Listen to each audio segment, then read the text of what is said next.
Mga police station sa Sugbo, Central Visayas, Gi-Alerto nurot sa dugoon nga pagpangatake dito sa Guihulngan City, Negros Oriental. Patay sa hitabo ang Deputy Chief sa kapolisan sa Maong Dakbayan, si Nico Serino sa report.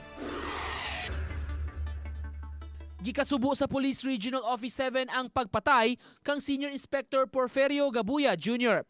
Siya ang Deputy Chief sa Guihulngan City Police Station nga gipusil patay pipila ka metros lang gikan sa ilang buhatan. Si Chief Superintendent de Sinas daling mibisita sa Negros human madawat ang taho sa nahitabo. Nakiistorya siya sa kapulisan aron matuki ang insidente ug mapahigpitan ang seguridad. Samtang din sa Sugbo, mipadayag sab og pahasubo ang iyang mga kaubanan. Alam mo, brother namin yan, sad pa rin kami. Naisahan kami you know. So hindi po pwede din yun. Ang Cebu City Police Director mipahinumdom sa iyang mga sakop pagpahugot sa seguridad. We keep on reminding the station commanders and the units to be always prepared.